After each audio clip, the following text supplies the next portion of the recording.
Hello students, welcome to my YouTube channel. Myself Pankaj Pathania. और बच्चों, आज मैं आप बच्चों के लिए लास्ट के जो 5 इयर्स के क्वेश्चंस है इलेक्ट्रोमैग्नेटिक थ्योरी, जो कि आपका यूनिट 2 है, वहाँ से जो 5 इयर्स में क्वेश्चन पूछे गए हैं और उनका आपको मैं ट्रिक्स भी बताऊंगा, उसको किस तरह से सॉल्व करना है। और यदि आपको डिस्क्रिप्शन में पढ़ना है तो मेरे प्लेलिस्ट में जाके आपको सारे के सारी डेरिवेशंस या जो भी न्यूमेरिकल्स वहाँ पे बच्चों अवेलेबल हैं। चलिए, तो हम ये बात करते हैं इलेक्ट्रोमैग्नेटिक थ्योरी। तो ये बात हो रही है बच्चों हमारी electromagnetic theory. That is the unit 2। So electromagnetic theory में बच्चों आपको देखो, electro and magnetic means electric and magnetic field का इफेक्ट एक साथ हो। फाइन। तो हम यहां पे बात कर रहे हैं कि इसमें जो इलेक्ट्रोमैग्नेटिक थ्योरी की जब हम बात करते हैं तो उसमें सबसे पहले हम बात करते हैं जो कंट्रीब्यूशन है इसमें बेसिकली मैक्सवेल्स का है। मैक्सवेल्स का इसमें बहुत ज्यादा रोल है इलेक्ट्रोमैग्नेटिक थ्योरी जनरेट करने में बच्चों। तो मैक्सवेल की इक्वेशन से पहले आएंगे तो क्वेश्चन एक बार देख लेते हैं। Write down the expression of continuity equation in differential form and its physical significance। और इसको एक क्वेश्चन आया था, आपको continuity equation का एक्सप्रेशन लिखना है और in the form of differential form और उसकी सिग्निफिकेंस बतानी है। ये दो क्वेश्चन अलग अलग है, तो मैंने इसको मर्ज कर दिया। तो आपको क्वेश्चन सिग्निफिकेंस भी आ सकता है और क्वांटिटी इक्वेशन के बारे में भी आपसे पूछा जा सकता है। सेकेंड है differentiate between conduction and displacement current. तो जितने भी क्वेश्चंस आए हैं लास्ट 5 ईयर में, ये सारे क्वेश्चन यही है, बस आपको थोड़ा सा ट्विस्ट या टर्न करके जो वो यही क्वेश्चन जो वो पूछे जाते हैं। वो 2 नंबर में भी 2 मार्क्स में भी पूछे जा सकते हैं या 7 मार्क्स में भी पूछे जा सकते हैं। तो पहले हम बात करते हैं differentiate between the conduction and displacement current. तो आपको मतलब डिस्प्लेसमेंट करंट के बारे में भी पूछा जा सकता है अलग से।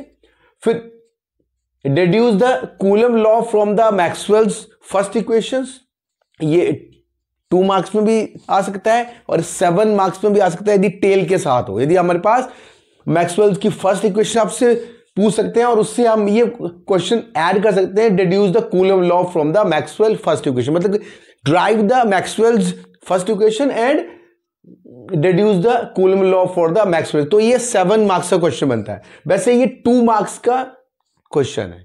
फाइन। अच्छा, third, why Maxwell propose that Ampere's law required modification. तो ये बेसिकली फोर्स जो इक्वेशन मैक्सवेल की है वो मॉडिफाइड एम्पियर सर्कुलर लॉ है। तो क्यों जरूरत पड़ी, मतलब मैक्सवेल ने क्यों प्रपोज किया कि there will be need a modification Ampere circular law. Fine. उसके बाद what do you mean by the impedance of wave. तो यदि हम मैक्सवेल की इक्वेशन को यूज करके इलेक्ट्रोमैग्नेटिक वेव की इक्वेशन को जनरेट करते हैं तो जो इलेक्ट्रोमैग्नेटिक वेव है वो कितना इंपीडेंस फील करती है जब वो किसी मीडियम में प्रोपोगेट करती है। फाइन। तो ये है calculate the radiation pressure exerted by electromagnetic wave. तो मींस की एनर्जी भी कैरी करती है ईएम वेव और प्रेशर, यदि किसी सरफेस पे फॉल होगी तो प्रेशर भी जनरेट करेगी। ये भी क्वेश्चन 2 मार्क्स में बच्चों आता है। Drive Maxwell equation in differential and integral form. तो आपको ये 2 मार्क्स का क्वेश्चन में आपको पास जो है वो मैक्सवेल की डिफरेंशियल फॉर्म में या इंटीग्रल फॉर्म में आपको मैक्सवेल की इक्वेशन को राइट करना है, या 7 मार्क्स में आपको ड्राइव करनी है 4 जो मैक्सवेल्स की इक्वेशंस है। फाइन।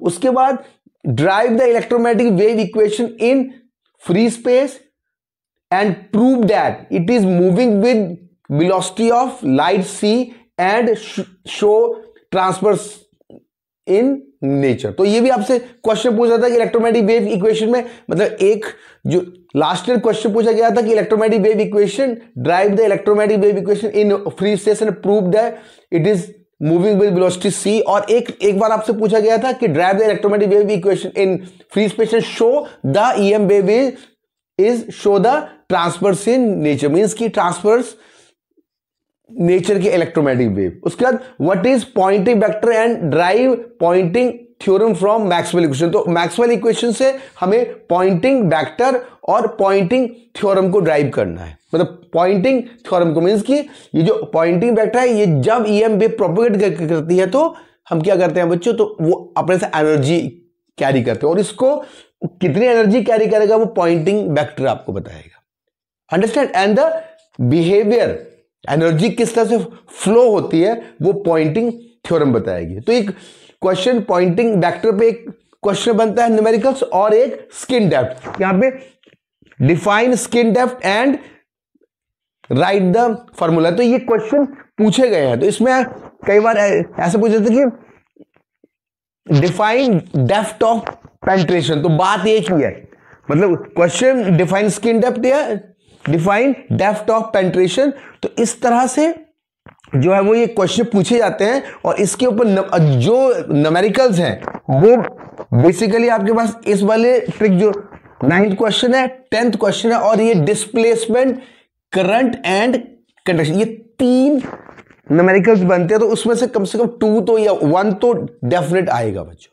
ठीक है, बहुत सिंपल है ये जो यूनिट है ये देखने में बहुत मुश्किल है, पर यदि आप एक बार ट्रिक इसके समझ जाओगे तो सबसे इजी और सबसे useful application point of view से बहुत ही इंपॉर्टेंट ये यूनिट है बच्चों। फाइन, तो अब बात करते हैं हम इलेक्ट्रोमैग्नेटिक थ्योरी की। तो राइट डाउन द एक्सप्रेशन। तो पहले हम बात करते हैं, इस पूरे चैप्टर की थीम एक ही है, एम है कि हमें इलेक्ट्रोमैग्नेटिक वेव की इक्वेशन को जनरेट करना है। जैसे हमने कोई सिग्नल भेजा in the form of electromagnetic wave, जैसे कि हम एंटीना से सिग्नल भेजते हैं, फाइन है ना। तो वो सिग्नल फ्री स्पेस में, कंडक्टिंग मीडियम में, नॉन कंडक्टिंग मीडियम में उसका बिहेवियर क्या है, कितनी एनर्जी कैरी करके लेके जा रहा है। जैसे हम कोई बात कर रहे हैं, कोई सिग्नल भेज रहे हैं तो वो एनर्जी के फॉर्म में प्रोपोगेट होगा। फाइन, कितना प्रेशर जनरेट कर, कितना इंपीडेंस फील कर रही है। तो इस पूरी यूनिट का एम ये है कि हमें इलेक्ट्रोमैग्नेटिक वेव की इक्वेशन जनरेट करनी है मैक्सवेल्स की इक्वेशन की हेल्प से और उसकी प्रॉपर्टी या कैरेक्टरिस्टिक्स कैलकुलेट करनी है, कितना इंपीडेंस फील, एनर्जी कैरी कितना कर रहा है, ये सारी चीजें। और उसके बाद और ये सारे का सारा जो ईएम वेव की इक्वेशन है वो मैक्सवेल इक्वेशन। तो मैक्सवेल की 4 जो इक्वेशन उसको आपको अच्छे से उसको समझ लेना है और डिफरेंशियल और इंटीग्रल फॉर्म में उसको लिख लेना है। फाइन, मैंने जो वीडियो बता रखा उसमें मैंने डिफरेंशियल एंड इंटीग्रल फॉर्म में उसको डिवाइड करके रखा हुआ। तो ये कभी कभी 7 मार्क्स के क्वेश्चन में डिफरेंशियल इक्वेशन इस तरह का ये है और इंटीग्रेशन इक्वेशन। तो इंटीग्रल कब यूज करते हैं, जब हम फील्ड जो है वो एक एरिया में हमें किसी स्पेस में हमें कैलकुलेट करना होता है तो हम इंटीग्रल फॉर्म यूज करते हैं मैक्सवेल की इक्वेशंस का। और डिफरेंशियल फॉर्म जब हम किसी पॉइंट पे हम फील्ड कैलकुलेट करते हैं पॉइंट पे, तो हमें डिफरेंशियल इक्वेशन यूज करते हैं। तो ये मैक्सवेल्स की 4 इक्वेशंस हैं। तो पहले हम बात करते हैं, सबसे पहला काम है कि ये एक्सप्रेशन ऑफ कॉन्टिन्यूटी इक्वेशन। तो कॉन्टिन्यूटी इक्वेशन जो है, हम जरा इसको थोड़ा सा ये क्वेश्चन नोट कर लीजिए। मैं इन्हीं क्वेश्चंस पे बच्चों आऊंगा, ठीक है।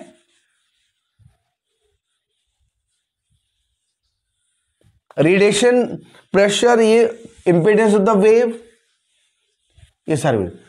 तो एक एक करके आता हूं। पहले बात करते हैं, write down the expression of continuity equation in differential form. तो कॉन्टिन्यूटी इक्वेशन जो है, continuity equation is law of conservation of charge, law of conservation of charge, ठीक है बच्चों। That is del dot J is equal to minus del rho by del t. और rho क्या है, volume charge density. यदि हमारे पास ये volume, यहां पे इस वॉल्यूम है और ये सरफेस है, इसमें चार्ज है।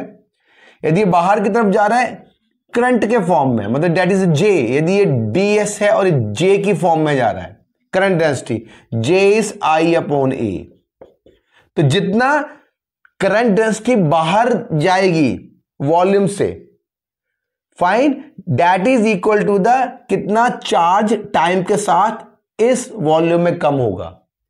Means the divergence of current from the surface which comprise a volume charge in volume rho, और टाइम के साथ क्या हो रहा है, डिक्रीज हो रहा है। मतलब जितना करंट बाहर की तरफ जाएगा उतना ही चार्ज जो है वो इस वॉल्यूम के अंदर डिक्रीज होगा, और यहां से यदि करंट ऐड होगा तो उतना ही चार्ज यहां पे ऐड होगा। सिंपल से मतलब है। तो लॉ ऑफ कंजर्वेशन चार्ज है कि जितना करंट, यदि हम इस रूम को ले लें और यहां पे चार्ज है, तो जितना करंट बाहर जाएगा इस वॉल्यूम से, ये जो वॉल है ये सरफेस से बाहर जाएगा, कितना करंट, जितना चार्ज टाइम के साथ यहां पे डिक्रीज होगा वॉल्यूम के अंदर।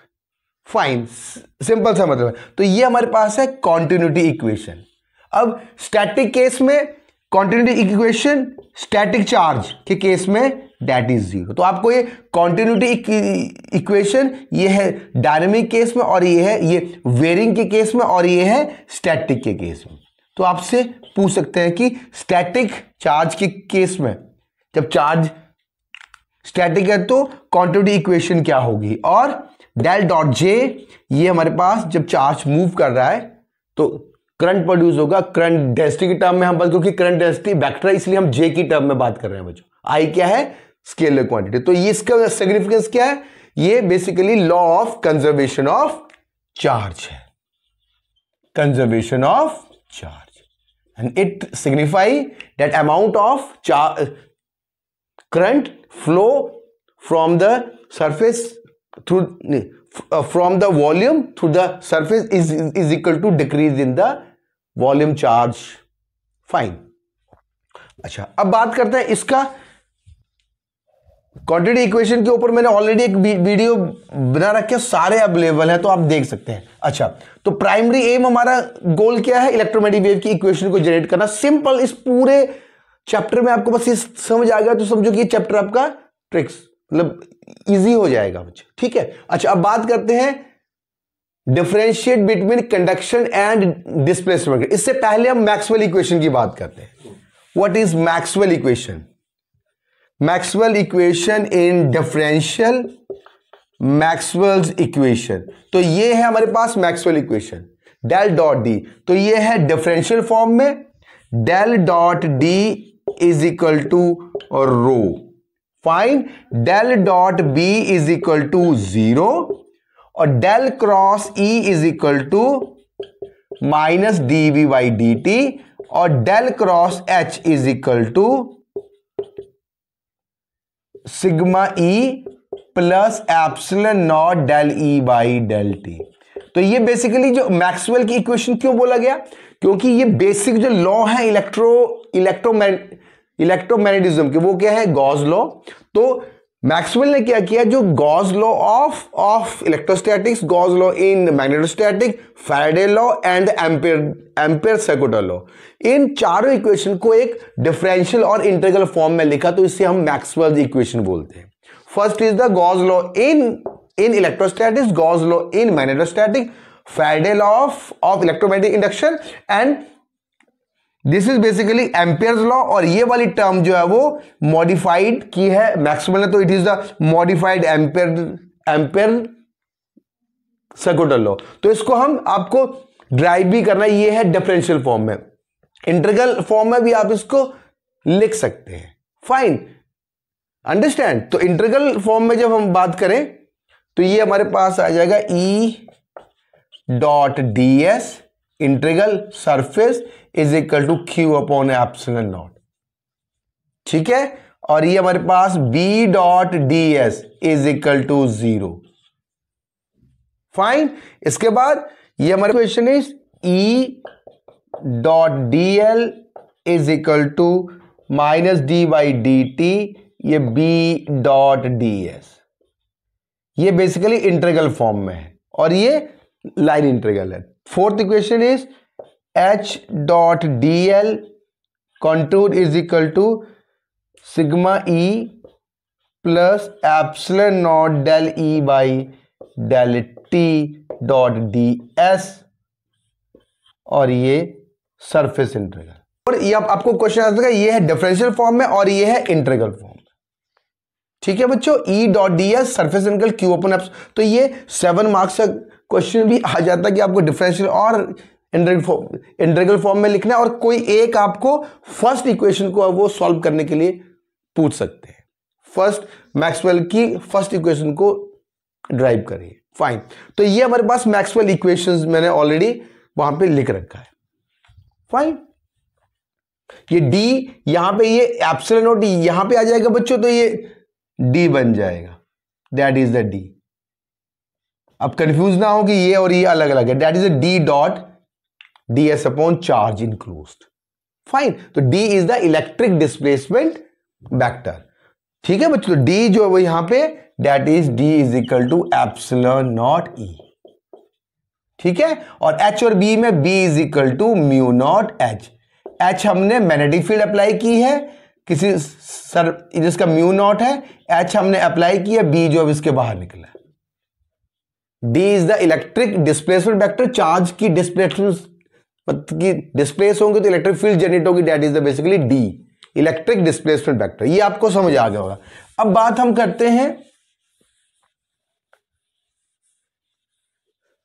मैक्सवेल्स की इक्वेशन का। तो मैक्सवेल इक्वेशन में deduce the Coulomb law from the Maxwell's first equation. तो यहां से मैक्सवेल्स की फर्स्ट इक्वेशन है डेल डॉट डी, और ये बच्चों क्या है, Gauss law. Gauss law in electrostatics, Gauss law in electrostatic.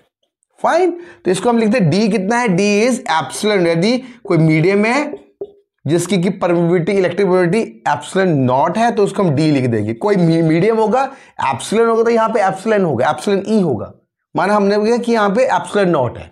अच्छा, अब इससे हम कैसे ड्राइव करेंगे, डेल डॉट, इसको हम इंटीग्रल फॉर्म में कन्वर्ट करेंगे बच्चों। यदि हमारे पास कोई क्लोज सरफेस है, ठीक है, गॉसियन पे चार्ज हमारे पास यहां पे Q1 है और यहां से हमारे पास इस एरिया से ds है, ठीक है, तो अमाउंट ऑफ इलेक्ट्रिक फील्ड की कितना होगा बच्चों, E dot ds is equal to charge Q1 upon epsilon naught. ठीक है, अब यहां से ये r, ये इसका रेडियस r है तो एरिया कितना हो जाएगा E। यदि ये इस एरिया और ये डायरेक्शन नॉर्मल में है, ये जो वेक्टर है, यदि हम ऐसे ऐसे बात करें तो ये ds और इलेक्ट्रिक फील्ड एक ही डायरेक्शन में, तो E डॉट ds क्या हो जाएगा, cos थीटा, तो cos 0 का 1 होएगा, तो E 4 pi r square area that is Q1 upon epsilon naught. तो E is equal to Q1 upon 4 pi, इसको ds को इंटीग्रेट किया तो ये आ गया 4 पाई r स्क्वायर, तो 4 पाई r स्क्वायर आ गया, that is electric field.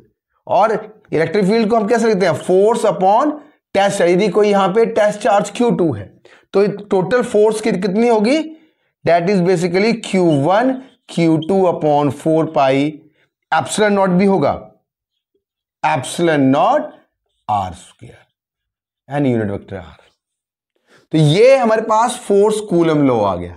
Simple, हमारे पास ये है फर्स्ट इक्वेशन है मैक्सवेल की इंटीग्रल फॉर्म में, और ये S सरफेस इंटीग्रल है, इसको हमने एरिया 4 पाई r स्क्वायर किया, that is Q1 upon epsilon not, और तो ये हो गया कूलम। तो हम मैक्सवेल्स की फर्स्ट इक्वेशन से जो है वो कूलम लॉ जो ड्राइव कर सकते हैं। ये तो कोई क्वेश्चन हो गया। अब बात करते हैं मैक्सवेल्स की second equation, it is the Gauss law of magnetostatics, कि वह the magnetic monopole does not exist, prove that या एक्सप्लेन ये क्वेश्चन। तो आप क्या करोगे, ये हमारे पास कोई surface that is enclose volume, और यहां पे हमने नॉर्थ एंड साउथ पोल रखा है, यहां से फील्ड ऑफ लाइंस डाइवर्ज होंगी, साउथ पोल में कन्वर्ज होगी, तो टोटल यहां से ds से मैग्नेटिक जो induction that is equal to 0, means की flux will be equal to magnetic flux will be zero. तो इस तरह से क्या है कि कोई मैग्नेटिक फ्लक्स जीरो, फाइन। तो आपको ये वाला इस तरह से ड्रॉ करना है, ये वॉल्यूम है और ये सरफेस, तो magnetic flux will be zero. That's why the magnetic monopole does not exist in nature. उसके बाद हमारे पास है वह Maxwell's propose that ampere law required modification. What do you mean bye impedance of the wave. अच्छा, पहले हम बात करते हैं यहां से कंडक्शन एंड डिस्प्लेसमेंट करंट की। तो डी आपको यहां पता चल गया, सिग्मा यहां पे कंडक्टिविटी। देखिए बच्चों, मैक्सवेल इक्वेशन ये है Gauss law in electrostatics, Gauss law in magnetostatic, ये फैराडे लॉ है। क्या बोलते हैं Faraday? Change in magnetic field produce the electric field. ठीक है, यहां तक क्या था, इलेक्ट्रिक एंड मैग्नेटिक फील्ड अलग अलग आइडेंटिटी थी। उसके बाद फैराडे ने बोला नहीं, यदि हम चेंज ऑफ मैग्नेटिक फील्ड को, तो इसको प्रोड्यूस करने के लिए अब सिंपल सा तरीका है कि हमारे पास ये मैग्नेट है, थर्ड और ये हमारे पास लूप है, और लूप में हमारे पास ये बल्ब लगा दिया बच्चों। ठीक है, जैसे ही ये मूव करेगा, रेट ऑफ चेंज ऑफ, जब ये मूव करेगा तो यहां पे बल्ब क्या होगा, ग्लो हो जाएगा। ठीक है, और इंटेंसिटी बढ़ेगी, और जैसे हम इस तरफ जाएंगे तो इंटेंसिटी कम होती जाएगी। तो इसका मतलब है कि rate of change of magnetic field produce the electric field या करंट। फाइन, ये है फैराडे लॉ। इसी तरह से हम बात करते हैं फोर्थ वाली इक्वेशन का। फोर्थ वाली इक्वेशन है वो है मॉडिफाइड एम्पियर सर्कुलर लॉ। क्या है बच्चों? Fourth Maxwell's equation, that is modified ampere circular law. Ampere circular law, इसमें क्या है, डेल डॉट एच। यदि हम बात करें कि यदि ये हमारे पास सर्किट है, ठीक है, मॉडिफिकेशन की क्यों जरूरत पड़ी, और ये करंट यहां पे that is the conduction current. अब मैं कंडक्शन करंट पे आ रहा हूं सीधा इसी से ही जोड़ता हुआ, और ये कैपेसिटर प्लेट है और ये वोल्टेज। यहां से करंट फ्लो हुआ, तो करंट फ्लो हो रहा है, चार्ज जब फ्लो हो रहा है उसे हम कंडक्शन करंट बोलते हैं। और डिस्प्लेसमेंट करंट में जब हमने कैपेसिटर लगा दिया, तो जो एम्पियर्स लॉ था वो तो सिंपल कंडक्शन करंट के लिए था, पर मैक्सवेल ने बोला कि यदि हमें वायर में कोई डिसकंटिन्यूटी है, उसको हमने कैपेसिटर के फॉर्म में उसको फॉर्म किया, तो यदि डिसकंटिन्यूटी है तो क्या होगा, तो सर्किट नहीं, तो उस फॉर्म में वर्चुअल करंट जिसे बोलते हैं डिस्प्लेसमेंट करंट होगा, आईडी, जो कि rate of change of electric rate of change of electric field. जैसे यहां पे चार्जिंग होगी कैपेसिटर की, तो इलेक्ट्रिक फील्ड बढ़ेगी, इंक्रीज होगी। जब मींस डिस्चार्जिंग होगी तो इलेक्ट्रिक फील्ड डिक्रीज होगी। तो rate of change of electric field produce the displacement current. और ये आईसी क्या है, कंडक्शन करंट। कंडक्शन करंट और डिस्प्लेसमेंट करंट क्या है, कंडक्शन करंट, जो conduction current due to flow of charge,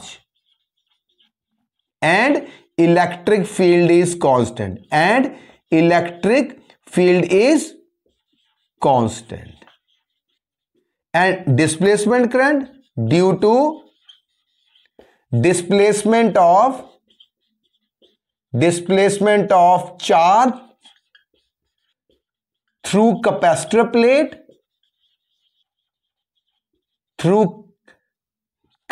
plate and electric field is varying या change होगी, वेरिंग। इलेक्ट्रिक फील्ड क्या होगी, चेंज होगी। तो इस तरह से हम ये लिखते हैं, तो इसमें करंट डेंसिटी के J C is equal to I upon area, तो इसको हम जे सी के फॉर्म में लिखते हैं। तो ये बेसिकली सिग्मा ई के टर्म में आती है, जो यहां पे लिखा हुआ है। ये कूलम लॉ है, ये वाला, ये कंडक्शन करंट ओम्स लॉ को, नॉट कूलम, ओम्स लॉ को फॉलो करता है कंडक्शन करंट, पर जो डिस्प्लेसमेंट करंट है वो ओम्स लॉ को फॉलो नहीं कर सकता। That is the difference between conduction current and the displacement current. और J D that is equal to del D by del T, change of displacement of charges. तो इसको हम ऐसा भी लिख सकते हैं epsilon naught del E by del T, means rate of change of electric field as well as static field produce the magnetic field. H is the magnetic field intensity और B क्या है, मैग्नेटिक लाइंस जो cross कर रही हैं medium से। Fine, that is the probability mu naught. तो H produce हो रहा है स्टैटिक की वजह से और change in electric field. Static मतलब यहां पे मैग्नेटिक फील्ड प्रोड्यूस हो रही है और यहां पे भी मैग्नेटिक फील्ड प्रोड्यूस हो रही है, that is due to the this capacitor plate. तो आपको कंडक्शन करंट और ये डिस्प्लेसमेंट करंट आएगा, तो ये वाली टर्म आपको बच्चे ये डायग्राम बनाना और इसको एक्सप्लेन करना है और ये जेडी को इस फॉर्म में लिखना। और ये न्यूमेरिकल्स भी आते हैं आपको, सिग्मा ई और ये, और शायद आपने काफी बार सारे न्यूमेरिकल आपके पास ई आपको गिवन हो तो आपको जे सी जो होगा वो सिग्मा ई होगा, ठीक है। और यदि उसको एक बार डिफरेंशिएट कर दोगे तो जेडी मिल जाएगा। तो ये न्यूमेरिकल्स बहुत ही इजी जो है वो न्यूमेरिकल्स है। फाइन, तो इस तरह से तो ये बेसिकली यहां से ये चेंजिंग होगा इस तरह से, ठीक है बच्चों, change in the field, understand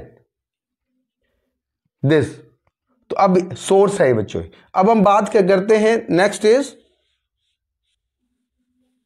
next हमारे क्वेश्चन है दिस। तो इसमें मॉडिफाइड क्यों करना पड़ा, वाई भी एक क्वेश्चन क्या, why the Maxwell propose that Ampere's law required modification, because Ampere's law is valid for the continuous circuit, when there will be the discontinuity in the circuit, the magnetic field is produced by the displacement of the charges, and in case of the conduction current, the magnetic field is produced by simple Ampere's Maxwell equation. We are going to derive the electromagnetic wave equation. तो बच्चों चारों wave equation को चारों Maxwell's की equation को use करके हमें electromagnetic wave की इक्वेशन को जनरेट करना इन case of free space, that is mu naught and epsilon naught is the properties of the free space medium.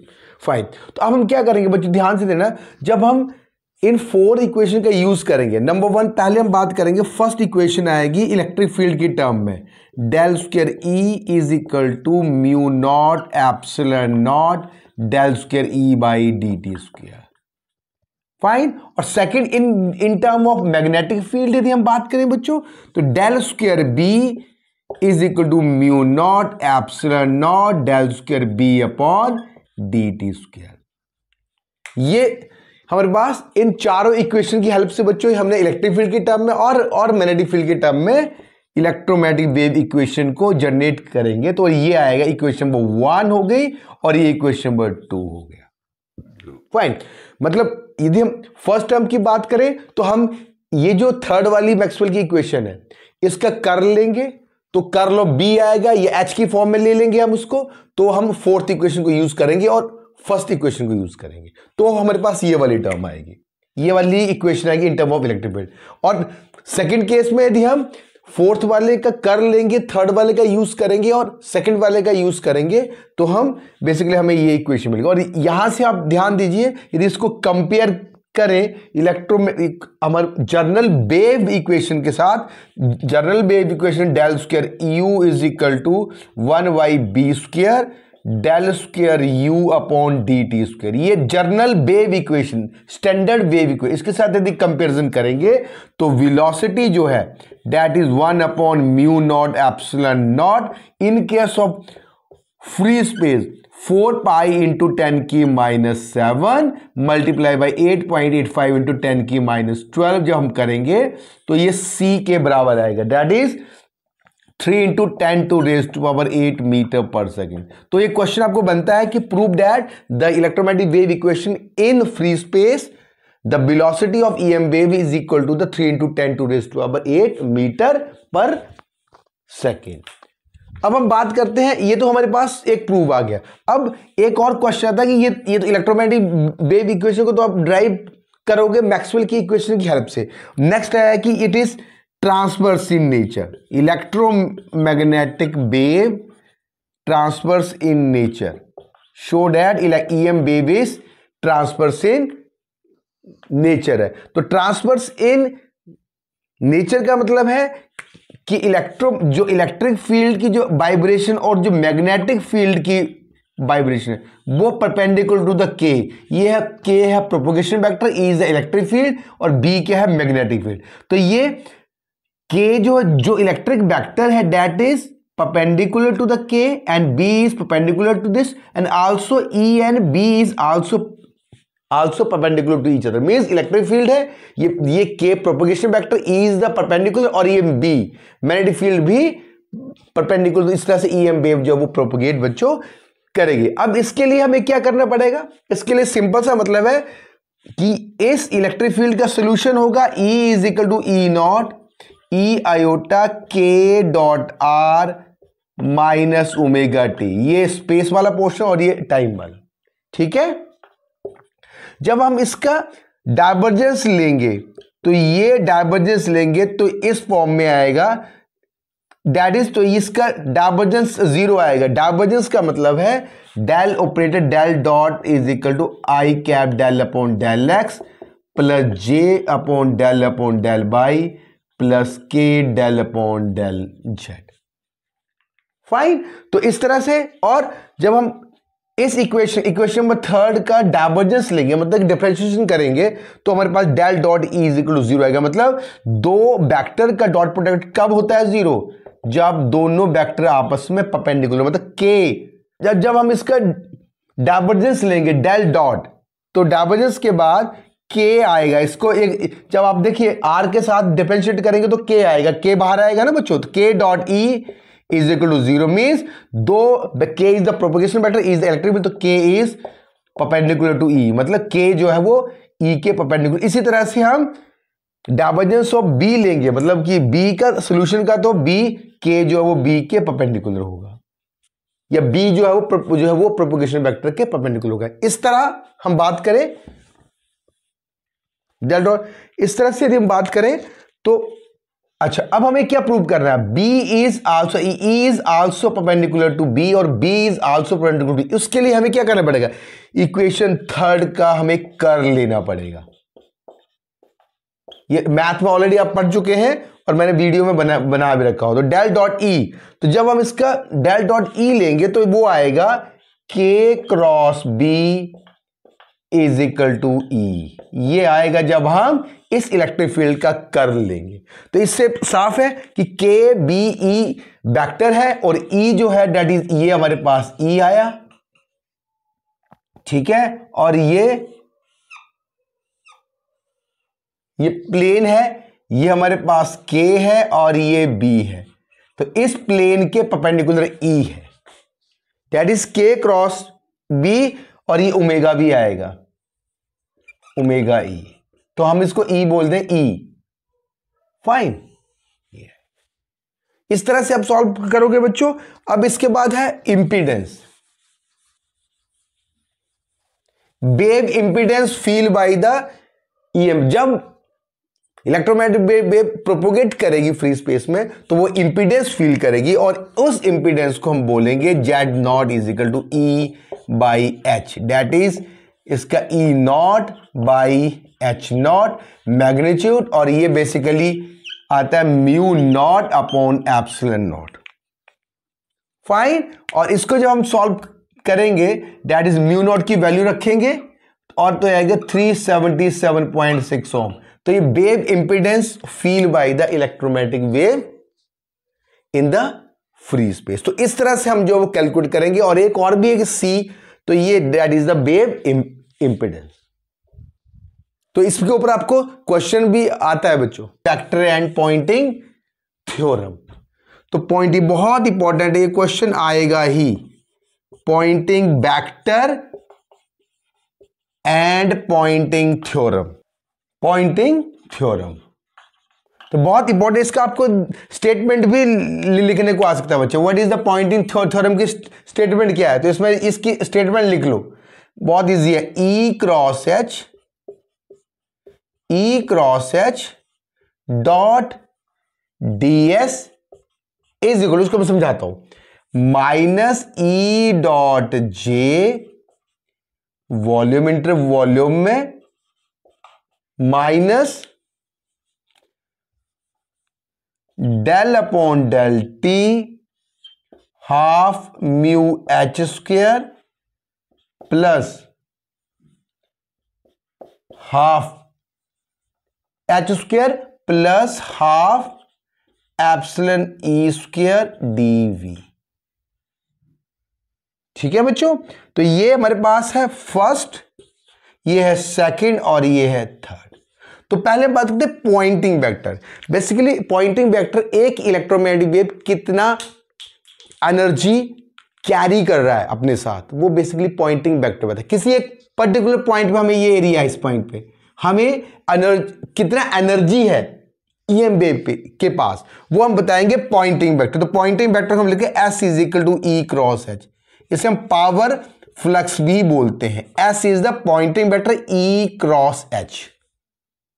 जब हमें इलेक्ट्रिक फील्ड पता होगी, एच पता होगा बच्चों, मैग्नेटिक फील्ड इंटेंसिटी पता होगी, जब उनका क्रॉस प्रोडक्ट लोगे, और जो क्रॉस प्रोडक्ट क्या बताएगा उस पॉइंट पे कितनी एनर्जी इलेक्ट्रोमैग्नेटिक वेव कैरी कर रही है। यह है पॉइंटिंग वेक्टर और इसका यूनिट है वॉट पर मीटर स्क्वायर। ये क्वेश्चन आता है Poynting vector and its unit that is watt per meter square. तो पॉइंटिंग वेक्टर कहते हैं, क्या बोलते हैं, पॉइंटिंग वेक्टर क्या बताता है कितना एनर्जी कैरी कर रही है, तो that is the Poynting vector. अच्छा, अब पॉइंटिंग थ्योरम क्या बोलती है कि यदि पर्टिकुलर किसी वॉल्यूम पे, ये वॉल्यूम है, फाइन, यदि ईएम वेव प्रोपोगेट कर रही है और इस वॉल्यूम सरफेस थ्रू जो बाहर जा रही है, कितनी एनर्जी बाहर जा रही है, ये क्या है, पॉइंटिंग वेक्टर है। कितना एनर्जी बाहर जा रही है सरफेस के ऊपर, that is equal to the कितनी एनर्जी लॉस हो रहा है due to Joule heating effect, ये ओम्स लॉ है, जूल हीटिंग इफेक्ट, और कितनी एनर्जी जो है वो इसके अंदर कैपेसिटर और इंडक्टर के अंदर स्टोर हो रही है, जो बच गई वो सरफेस से बाहर जाएगी। सिंपल सी पॉइंटिंग थ्योरम में बता रही है। क्या बता रही है कि कितनी ईएम वेव अपने साथ एनर्जी, ये सरफेस देखो, ये सरफेस से इंटरकल है, सरफेस से कितनी एनर्जी बाहर लेके जा रही है इज इक्वल टू, यदि हम इसको ऐसा करें, इसको हम इस तरह से लिखें बच्चों, ऐसे,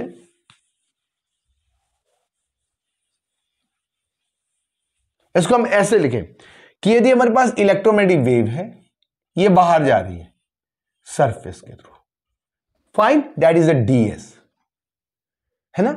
अब इसके अंदर आप जूल हीटिंग, मतलब हम इस सिस्टम को मॉडल करते हैं कि कुछ इंडक्टर भी है और कुछ कैपेसिटर की मैग्नेटिक फील्ड भी स्टोर हो रही है, इलेक्ट्रिक फील्ड भी स्टोर हो रही है।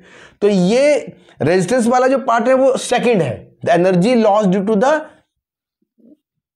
जूल हीटिंग इफेक्ट, और थर्ड क्या, कितना इस कैपेसिटर में स्टोर हो रहा है इलेक्ट्रिक एनर्जी, और इस इंडक्टर में स्टोर हो रही है, that is the magnetic energy. तो इस तरह से ये जितनी बाहर गया, तो ये स्टेटमेंट आपको लिखने का मतलब 2 मार्क्स में क्वेश्चन आ सकता है। It is the energy stored by the capacitor, it is the stored by the inductor, ये आप ऑलरेडी 12th में पढ़ चुके। और ई डॉट जो है Joule heating effect, that is the Ohm's law है, फाइन। तो ये बेसिकली पॉइंटिंग थ्योरम का है।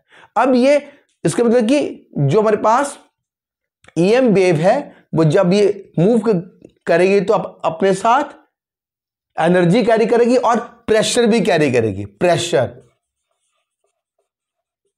Pressure by EM wave. तो प्रेशर की हम बात करें, that is the force upon area, उस पर्टिकुलर एरिया पे कितना फोर्स लगा रहा है, that is the pressure generated by the EM wave. तो प्रेशर की हम बात करें, तो यदि हम यहां पे न्यूटन लॉ लगा दें, यहां पे हम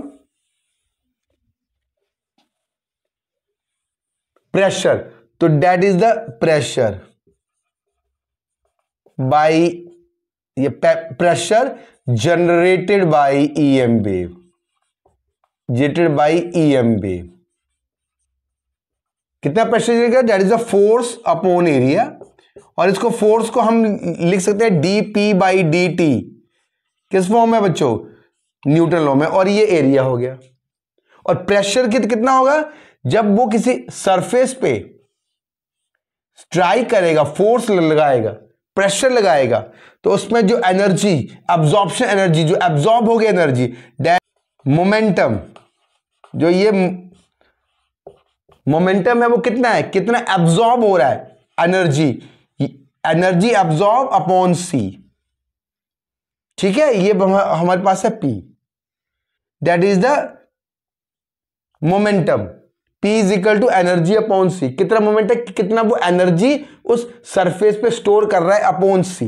तो यहां से इसको जब हम पुट करेंगे तो टोटल प्रेशर जो आएगा D upon D T, P हमारा आएगा एनर्जी बाई सी, ठीक है, अपॉन एरिया, ठीक है, इसको एरिया को बाहर कर ले तो इसमें हमारे पास आ गया D by D t upon area और U by C, rate of, इसको C को भी यहां ले लीजिए, तो rate of change of energy, that is basically flux, power flux, that S is equal to, ये पूरे का पूरा कितना हो गया, power flux S is upon C, तो total pressure is S power flux upon C, ये हो गया प्रेशर। तो हम इसको कैसे लिखे, pressure will be power flux upon C, तो ये प्रेशर जो वो एक्सर्ट कर रहा है। अब एक लास्ट टॉपिक है स्किन डेप्थ का, स्किन डेप्थ का, तो ये क्वेश्चन जो है वो न्यूमेरिकल्स भी आता है, तो स्किन डेप्थ है क्या, या डेप्थ ऑफ पेंट्रेशन, इसको हम बोलते हैं स्किन डेप्थ, इस तरह से स्किन डेप्थ, स्किन डेप्थ और डेप्थ ऑफ पेंट्रेशन। जब इलेक्ट्रोमैग्नेटिक वेव एक कंडक्टर के थ्रू पास करती है बच्चों, तो वो सरफेस पे फ्लो करती है, that is flow to the surface, surface पे फ्लो करती है। तो अब ये ईएम वेव जो है वो मीडियम पे है, जिसकी की conductivity sigma is not equal to 0, epsilon medium है और म्यू प्रोबेबिलिटी है, ठीक है। तो उस केस में हमारे पास जो स्किन डेप्थ आती है, that is √2 mu omega, mu omega sigma, और म्यू जो होता है वो दैट इज म्यू नॉट, और mu r is the relative magnetic permeability. और ये आपको क्वेश्चन आता है कंडक्टिविटी, एंगुलर फ्रीक्वेंसी ओमेगा को हम लिखोगे 2 पाई न्यू फ्रीक्वेंसी, एल्युमिनियम का केस है, उसमें आपके पास कंडक्टिविटी गिवन होगी, फ्रीक्वेंसी गिवन होगी, तो आपको 2 पाई न्यू पुट करना है, म्यू की जगह म्यू नॉट, और mu r is 1 in case of aluminium, और म्यू नॉट है 4 पाई इंटू 10 की -7। तो ये क्वेश्चन आपका बन गया कि एल्युमिनियम है, उसकी conductivity is 10 to raise to 6 mho पर सेंटीमीटर, और ओमेगा आपका 10 to 6 हर्ट्ज। तो आपको ये क्वेश्चन बच्चों बन गया यहां से न्यूमेरिकल। अच्छा, स्किन डेप्थ होता क्या, स्किन डेप्थ को सिंपल से टर्म में लिखो कि यदि हमारे पास ये सरफेस है कंडक्टर का, और ये इलेक्ट्रिक वेक्टर का ये मैग्नीट्यूड है, दैट इज इलेक्ट्रिक वेक्टर, ठीक है, ये ईएम वेव का, यहां पे जो सरफेस पे इलेक्ट्रिक फील्ड होगी, जब वो 1/e डीके होगी, उस डिस्टेंस को, ये पूरे का पूरा क्या है, कंडक्टर है, उस डिस्टेंस को कि कुछ ना कुछ स्किन डेप्थ, कुछ ना कुछ इलेक्ट्रोमैग्नेटिक वेव जो वो सरफेस पे, तो कुछ पार्ट उसके अंदर जो है वो क्या होगा, अब्सॉर्ब होगा या लॉस होगा। तो ये स्किन डेप्थ इज 1/e, तो skin depth is 1/e time of the electric field at surface, इसको हम ई नोट बोलते हैं मैक्सिमम।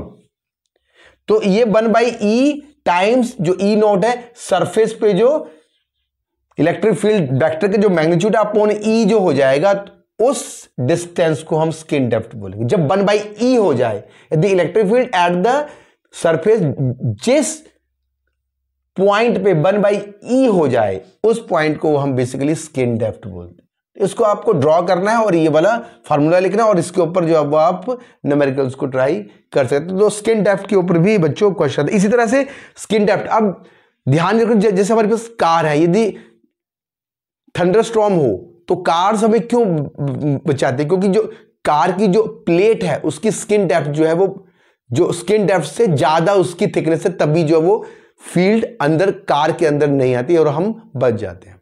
तो कभी भी हम, जब भी हम न्यूक्लियर प्लांट्स की बात करते हैं, तो हाई एनर्जी रेडिएशन से प्रोटेक्ट करने के लिए हमें जो है वहां पे वॉल, जो मेटल की जो वॉल हम लगाते हैं उसकी थिकनेस जो है वो स्किन डेप्थ से ज्यादा होनी चाहिए। तो बहुत ही ईजी है ये। आप स्किन डेप्थ, तो EM wave equation, Maxwell equation, इन सब का बच्चों अच्छे से रिवाइज करना। और मेरे जो वीडियोस में आप जो प्लेलिस्ट में फॉलो करो, मैंने हर वीडियोस बना रखे हैं और इसके ऊपर जो इंपॉर्टेंट न्यूमेरिकल्स वो भी मैंने सॉल्व कर रखे हो। Thank you very much.